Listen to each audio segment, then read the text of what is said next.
अपनी अनूठी काव्य प्रतिभा से हिंदी जगत को चकाचौंध कर देने वाले कविवर गोस्वामी तुलसीदास जी का जन्म सन 1532 ईस्वी में बांदा जिले के राजापुर नामक ग्राम में हुआ था। इनके पिता का नाम आत्माराम दुबे तथा माता का नाम हुलसी था। ये सरयू परीय ब्राह्मण थे। कहा जाता है कि मूल नक्षत्र में होने के कारण इनके माता पिता ने इनका परित्याग कर दिया। इस कारण इनका बचपन बड़े कष्ट में व्यतीत हुआ। सौभाग्य से इनकी भेंट बाबा नरसिंह दास से हो गई, जिन्होंने इनका पालन पोषण किया तथा इनकी शिक्षा दीक्षा की भी व्यवस्था की। अतः तुलसीदास ने इन्हें ही अपना गुरु मान लिया। बड़े होने पर ये काशी चले गए। वहां से सनातन नामक व्यक्ति के संरक्षण में वेदों, शास्त्रों, पुराणों व दर्शन का गहन अध्ययन किया। अध्ययन समाप्त होने पर ये अपनी जन्मभूमि राजापुर ग्राम लौट आए। यहीं पर इनका विवाह दीनबंधु पाठक की पुत्री रत्नावली के साथ हुआ। ये अपनी पत्नी से बहुत अधिक प्रेम करते थे।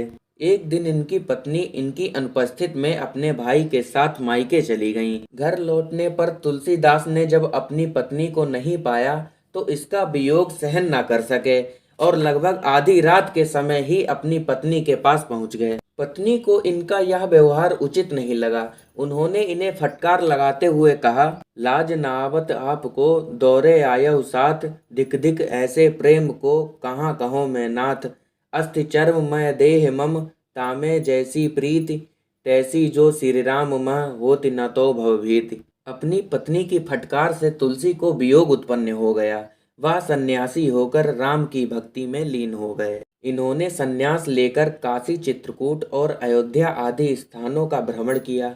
जब इनका जीवन तीर्थ यात्रा, भजन, कीर्तन, सत्संग तथा राम कथा विवेचन में व्यतीत होने लगा, इन्होंने अपनी अधिकांश रचनाएं चित्रकूट, काशी और अयोध्या में ही लिखी। सन 1623 ईस्वी में काशी के अस्सी घाट पर इनका स्वर्गवास हो गया।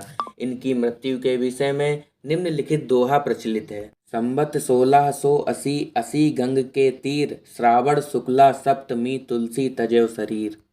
अब गोस्वामी तुलसीदास की प्रमुख रचनाओं को देखते हैं।